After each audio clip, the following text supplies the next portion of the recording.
Makanya saya syukur sama Anda jadi nabi dan tidak akan jadi nabi. Nah, inteleknya itu. Jadi ini penting saya utarakan karena sekarang itu agama mau dicerdasin, ngajinya agak gelem tapi mau kritis. Itu bahaya betul. Makanya innama ahlakal ladzina min qablikum kasratu masa ilim, karena banyak pertanyaan. Ya bahaya betul. Masa Allah dievaluasi. Apa? Makanya saya termasuk gak senang ketika ada sholat gini peregangan apa pernapasan terus kalau sujud apa saya tidak senang. Saya senang saya gini nanti sholat lama-lama fungsinya kayak senam yoga. Gini saja, semua yang diperintahkan Allah pasti ada hikmahnya, saya yakin ada hikmah. Tapi tidak usah hikmah ini jadi tujuan. Kalau nanti jadi tujuan, terus orang bilang gini, itu sholat terus sakit, yang nggak sholat sehat, habis kamu. Ya kan? Tapi kalau ada orang tahu hikmahnya gini untuk apa, narik nafas atau apa yang gini, ya monggo lah sauni-unimu, ya nggak apa-apa lah seperti itu. Tapi kalau jadi tujuan, jadi ya sudah, yang benar sholat itu apa? Sholat itu bukti ketundukan sama Allah Subhanahu wa ta'ala. Wasjud waqtarib, kalau berani sujud berarti insya Allah dekat sama Allah, karena itu bentuk tawadhu, bentuk tadzallul, bentuk ubudiyah. Fadkhuli fi ibadi wadkhuli. Lalu kok terus dianalisis ini fungsinya gini, wah repot. Lah nanti kalau ada senam yoga tandingannya lebih efektif. Saya jantungan, sujud kok nggak ngefek, tapi setelah ikut yoga kok ngefek. Saya loh ya, orang boleh nggak berpendapat sependapat sama saya, tapi kalau nggak sependapat keterlaluan, yakin. Karena dari saya jelas yang namanya wasjud ya Pak, udah ada di hadis di Quran, wasjud wa tashu, atau sujud dan kamu menjadi nggak ada yang ada ya wasjud. Saya kira demikian. Assalamualaikum warahmatullahi wabarakatuh. Apa langsung selesai aja? Ya.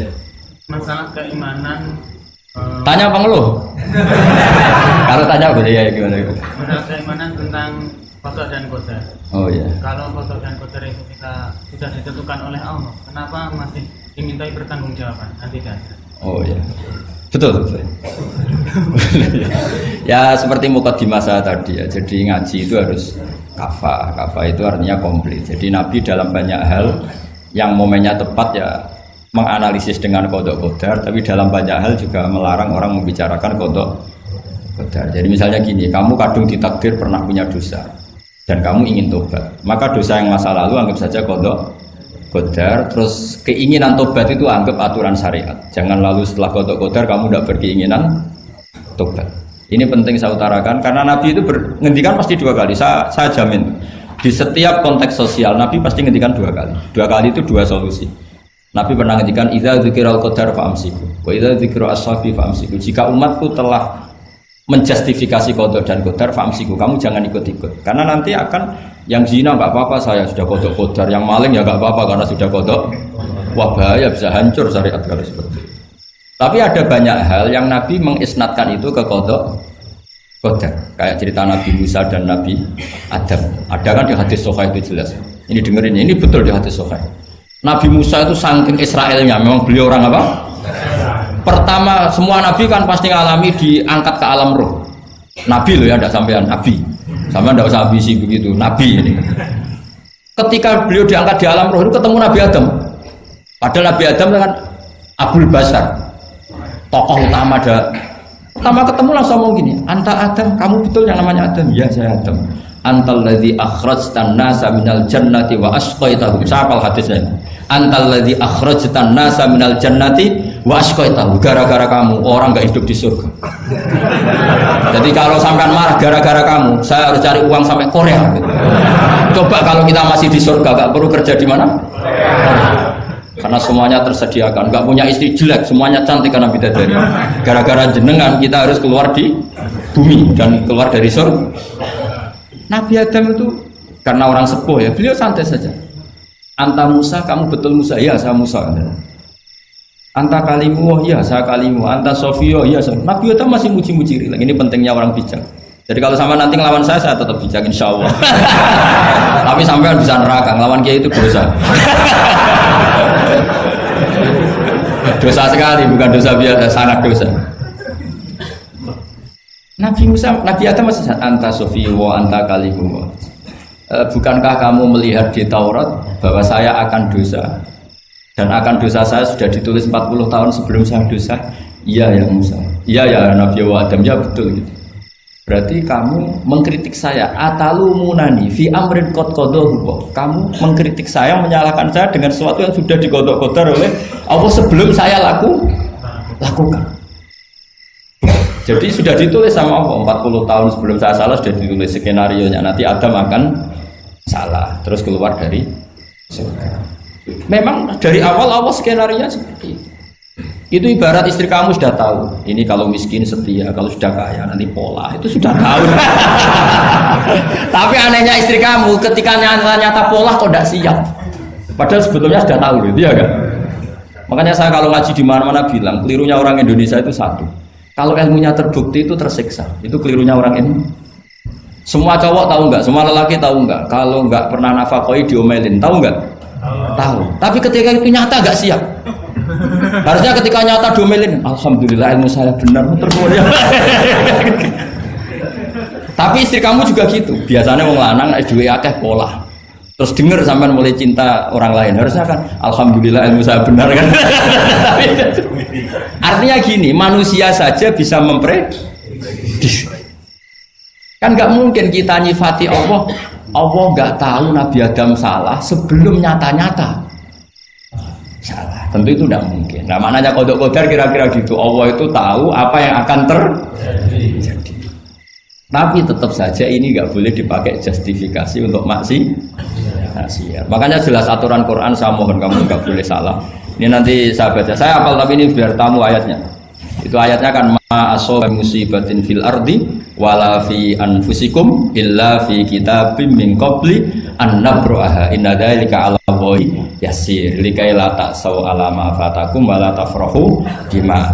Jadi apa yang mengenai kamu di bumi maupun ada pada diri kamu, anggap saja itu yakini saja sebagai qada qadar supaya kamu tidak putus asa apa yang sudah terlewatkan dan tidak bangga dengan apa yang kamu sudah. Misalnya saya ini kan termasuk kiai keren misalnya itu saya tidak pernah bangga karena memang ditulis kalau suatu saat Gus Bahat itu keren, jadi bangganya di mana kan sesuai skena. Jadi untuk menghilangkan ujub bangga itu dengan cara iman sama qada qadar. Terus likaila tak soal fatakum, kamu tidak perlu putus asa dengan apa yang sudah kelewat. Misalnya masa lalu kamu ya tadi diusir istri, suami, macam-macam lah, utangnya banyak, wes sudah bangkit saja, sudah takdir. Jadi mungkin ada yang mencarikan, coba ini carikan, mungkin di surat Hadid itu apa yang nanti dicari ayatnya. Pokoknya ayatnya tadi apa? Ma asoba min musibatin fil ardi wala fi anfusikum apa? Illa fi kitabim min qabli an nabraha inna dzalika 'ala Allahi yasir likaila taksau 'ala ma fatakum wala tafrahu bima ada. Jadi qada qadar ditulis supaya kamu tidak putus asa menyesali apa yang sudah kelewat dan bangga kumoluhur terhadap apa yang kamu dapat. Jadi misalnya Pak Jokowi jadi presiden untuk menghilangkan ujub ya, memang sudah ditulis kalau akan jadi ya biasa saja sesuai skenario. Ya sama seperti sampean suatu saat tua terus untungmu coplok terus dredeg kepleset tiba. Soalnya harus senang saja. Zaman kamu muda juga sudah tahu kalau nanti akan seperti itu. Jadi kalau itu terjadi ya sudah, memang akan seperti itu. Jadi ringan saja. Ini pentingnya ngaji. Jadi sesuatu itu mudah sekali kalau dianalisis dengan dengan ya cukup ya. Satu lagi aja jangan. Kalau nggak salah itu surat Hadid. Biar ditahukan suratnya. Diumumkan siapa? Surat apa? Hadid itu. Hadid 22. Hadid 22 ya. Hadid 22. Berdiri aja Pak Bapak. Oh enggak. Oh ya enggak apa-apa gimana? Assalamualaikum warahmatullahi wabarakatuh. Waalaikumsalam warahmatullahi wabarakatuh. Saya makan sama Kiai. Ya. Sebenarnya saya baru kenal Kiai itu 3 minggu yang lalu lewat YouTube. Ya. Ada yang kirim di FB saya, walaupun dengan komentar yang agak mirip lah. Iya, iya. Kalau nggak salah waktu itu Pak Kiai membahas masalah perang Handar. Iya. yang mengatakan bahwa Nabi itu waktu itu satu saja tidak tahu apa-apa, tapi ada Salman yang menyampaikan ini terus komentarnya netizen anak-anak. Tapi pertanyaan saya itu bukan itu Pak. Iya gimana? Pertanyaan saya itu saya tertarik kenapa cara baca sokopnya itu ada rapet di. Iya.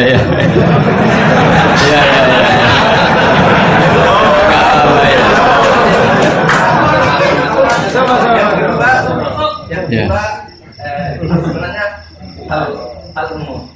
Saya bukan ahli Al-Quran, tapi ada ayat yang mengatakan bahwa sampaikanlah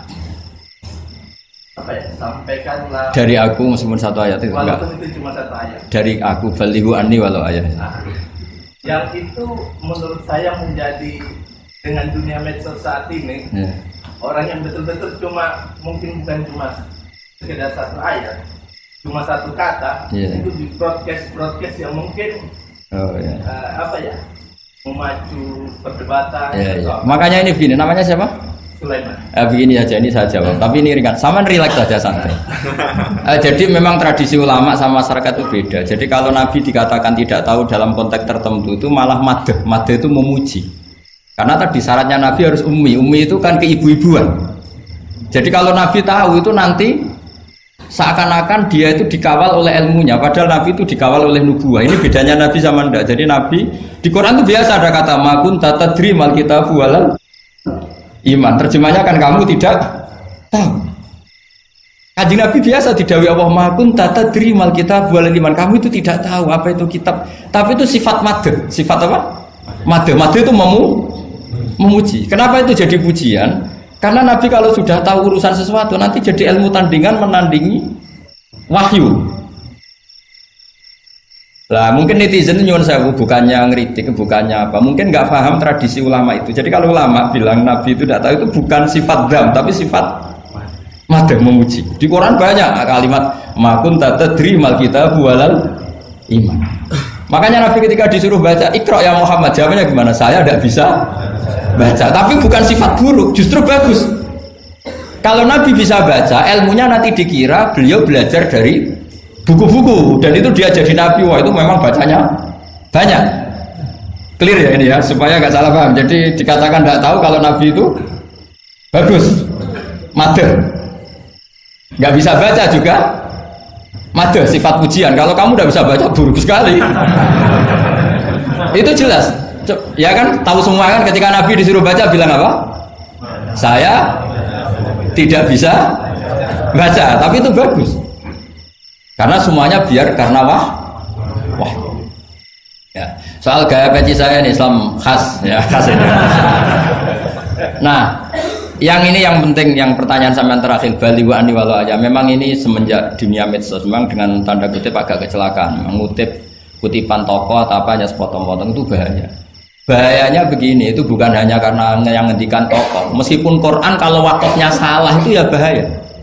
Coba misalnya begini, ada orang wakaf di depan orang yang paham bahasa Arab. Innallaha la yastahi, terus wakaf ya Pak. Terjemahnya gimana? Allah tidak punya rasa malu. Sehingga di ilmu Quran itu diaturkan ada wakaf yang haram, yaitu wakaf yang rusak makna. Harus diteruskan innallaha la yastahi ayyadriba mathalam ma ba'u. Allah tidak malu bikin perumpamaan sekecil apapun makhluk itu. Misalnya buat perumpamaan dengan nyamuk. Coba kalau bacanya satu ayat terpotong. Innallaha la yastahi, Allah tidak malu. Bayangkan didengar orang yang paham bahasa Arab. Jadi problem kita adalah kadang ngutip ya gitu.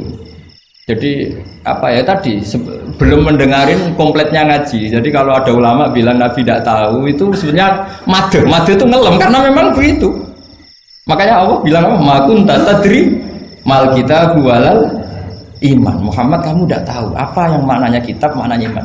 Tapi nggak tahu ini untuk Nabi kelebihan karena kalau Nabi tahu dulu berarti ilmunya sebagian diserap dari Taurat dan Injil, dari yang macam-macam. Makanya dulu orang kafir kalau ngeritik Nabi kan walaqad na'lamu annahum yaquluna innama yu'allimuhu basar. Muhammad pinter macam pernah belajar. Terus Allah menjawab, Muhammad itu nggak pernah belajar, bahkan baca saja tidak. Jadi kalau Nabi dikatakan nggak bisa baca, nggak tahu itu madh. Saya ulang lagi, untuk Nabi itu madh. Sehingga semua yang dilakukan Nabi, in huwa illa wahyun yuha, semua hanya berdasar wahyu. Ini bedanya Nabi dengan selain Nabi. Makanya Nabi itu nggak pernah baca, nggak boleh memang. Karena tadi pasti ini jadi ilmu tandingan. Itu bahaya kalau untuk Nabi, supaya semuanya orisinil dari Allah. Nabi itu sama Allah dikosongkan, semuanya kosong. Semuanya dari ilmu yang diwahyukan oleh Allah Subhanahu wa Ta'ala, jelasnya. Jadi baliwani walau ayat itu saya mohon, maksudnya itu ayat itu bukan ayat satu Quran potongan, enggak. Ayat yang muhkamah, yang utuh. Tapi kalau satu potongan ya enggak boleh. Tadi misalnya dipotong apa, innallaha la yastahi, kan kayak. Makanya di bab ilmu tajwid kan diterangkan wa ba'da tajwidika lil hurufi la budda mim ma'rifatil wuqufi. Setelah kamu tahu tajwid, ikhfa, idhar, idgham, kamu harus mengenal ilmu waqaf. Karena sekali salah waqaf itu ya gitu Mas Sulaiman ya. Assalamualaikum warahmatullahi wabarakatuh.